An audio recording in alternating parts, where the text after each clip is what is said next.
The Titans have traded for Julio Jones, formerly with the Atlanta Falcons. They're giving up a second and a fourth round pick to obtain this talent. Do we think a player at this caliber is only worth a second and a fourth round pick? I'm going to go to you first, Sean. Yeah, so first of all, I just want to say with Julio Jones being one of my favorite players and obviously a class act, one of the best receivers we've seen in the NFL in a long time. It's sad to see that, him leaving Atlanta where he's built a career, built a legacy, not only, the team, the organization, amongst the community, the fans. It's really just sad to see a player of his type, and what he's done leave Atlanta.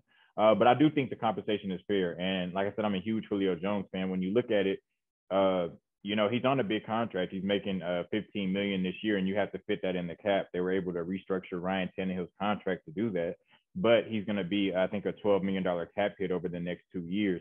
Plus, he's probably going to want an extension or some type of contract after this year, because a player like Julio Jones, who's not only accomplished what he's had with 5 All-Pros, but also with his injury history, he's not going to want to play with 1 year left on his deal. So you're going to be looking to spend some money on him. And they were already a team that was kind of tight with the cap room. They only had $3 million in cap space when they traded for him and had to restructure Ryan Tannehill's contract to fit him under.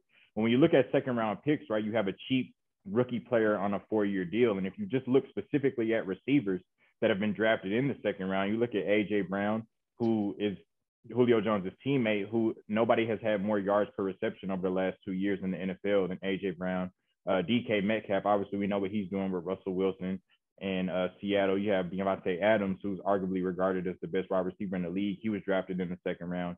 And then formerly a receiver who broke the record for most catches in the season, Michael Thomas down in New Orleans, he was a second round pick as well. So I think when you look at that, a lot of people are saying Julio went for a second round pick. That's absurd. And I do think that obviously Julio on the field would help you more than that second round pick would this year. And you would think theoretically that Julio is worth a first round pick. But when you look at the financial value and what you could get for that second round pick, you can get a player that's going to be on your team for 4 years for cheap that can really have an impact. The Titans have a horrible pass defense. That could have been somebody that went to plug that. And then a fourth round pick the next year, right? You see that Dak Prescott was a fourth round pick. And obviously they won't be taking a quarterback or might not get a player as good as Dak Prescott, but that just shows the value of fourth round picks as well. So I think it was adequate compensation for Julio Jones, given his age, injury history, and the amount of money that you're going to have to pay for him. Definitely agree with you, John. I think a second rounder and a fourth rounder for the greatness that a healthy Julio Jones is pretty much a steal. And I think Julio's health concerns probably went a lot into that. And then we have to look at the Titans are also receiving a 6th round pick. You can find a stud in the 6th round. They're also inheriting his contract. And so when you look at it in that sense, I think the Titans got a steal, especially if Julio is able to be healthy. It's just up to the Titans to make that work. I think he has a good wide receiver situation going on over there to where Julio doesn't have to have 100 targets a game. You got A.J. Brown over there. Josh Reynolds, I believe, had over 1,000 yards receiving last season. So he doesn't have to be that workhorse. And having Derrick Henry in the run game helps you balance the ball offensively. And so I think the Titans pretty much got a steal with this pickup.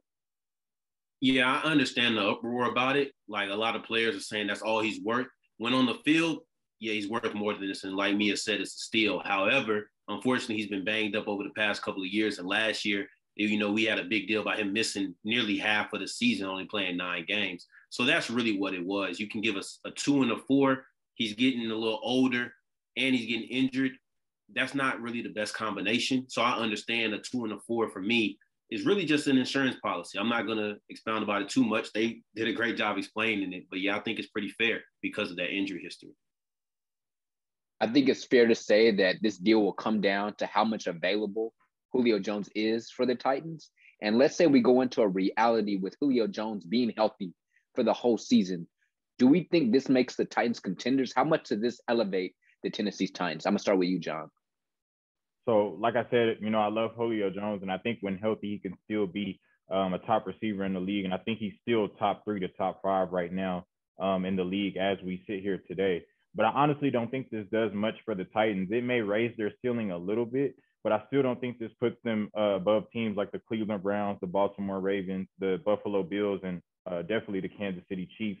in the AFC. When you look at the Titans, their biggest problems last year were their pass rush and the inability to cover on the back end. And they've gotten worse in those two areas. They brought in Bud Dupree, but it remains to be seen what he can do without TJ Watt on the other side. And then they lost Adoree Jackson in the backfield. They did pick up Janoris Jenkins, but I don't know if that's necessarily an upgrade over Adoree Jackson. So they haven't really done a whole bunch to address the defense. And they had the best play action game in the NFL last year. Derrick Henry ran for over 2,000 yards. Like I said, A.J. Brown has led the league in yards per reception the last 2 years. So, yeah, you get Julio, another weapon to take the top off. And Julio can probably win you a game or two, especially, you know, with his pedigree. But like I said, I just don't think it puts them above those teams, you know, that I mentioned. And you still got to go through the Kansas City Chiefs, the Buffalo Bills, the Ravens, those high-octane offenses. So, you know, Julio might give you a little more plays. He makes you a little bit more dynamic, but that offense still runs through Derrick Henry. A.J. Brown and Julio Jones are going to compete for targets. And I think that defense still has the ability to get shredded by those four teams I named. So, it makes them a little bit better, but I don't know if it raises their ceiling. I still see them as, you know, a wild card or divisional round playoff team in the AFC. Yeah, I have to agree with John on that. Julio does give them a boost offensively, definitely. But things still rely on Ryan Tannehill to be more than just a game manager. It relies on their defense to step up and do what they need to do. They did acquire Bud Dupree, which I think was a good pickup. They also got Janoris Jenkins, but I think it's going to take more on the defensive side of the ball than the offensive side right now. They have the offensive weapons, but I don't think this makes them a contender. It does potentially help them get back to the conference championship, though.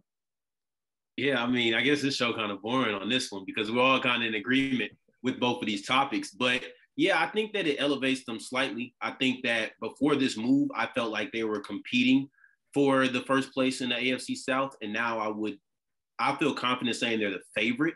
You know, just that's about it, though. As far as talking about the AFC, yeah, I'm not sure. I have the same four teams. I think the contenders are the Chiefs, the Browns, the Bills, and the Ravens. I don't know if they're going to be above. I think they have the ability to. I think this makes their offense so much more dynamic and so much more scary because we're looking at Ryan Tannehill. We have questions about him. But if you got A.J. Brown and you got Julio Jones on the outside and you got Derrick Henry backing you up, that might be the scariest triplet in the NFL if we just talk about two receivers and a running back. I don't think that the pressure is on Ryan Tannehill as much. So that's one benefit. You know, if you're questioning Tannehill, at least the weapons are superb.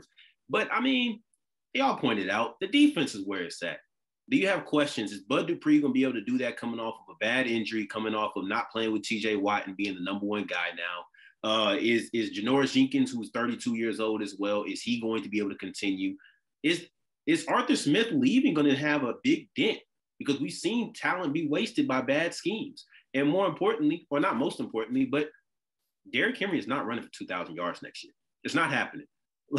I do not believe that is happening. You look at all the running backs who have rushed for 2,000 yards. The only players who have ran for 1,300 or more the following season are C.J. Tukey and Barry Sanders. Most of them end up getting injured. They have to deal with a natural drop in their production and also injury concerns. And Derrick Henry's coming off of 300 carries the past two seasons. So there's a lot of cases for regression, but if things work out the right way, I think they're borderline. I think they're right there. They could sneak into the conference championship. But as of right now, I'm not comfortable saying that, yeah, and putting, my confidence in and saying, yeah, they are AFC Super Bowl contenders. Not me. Regardless, it's going to be fun to watch the Tennessee Titans next year. They got some really fun options for Ryan Tannehill to hand the ball off to and hit a play action and throw the ball to. So y'all tell us what y'all think in the comment section. We'll see y'all next time on Spot on Sports.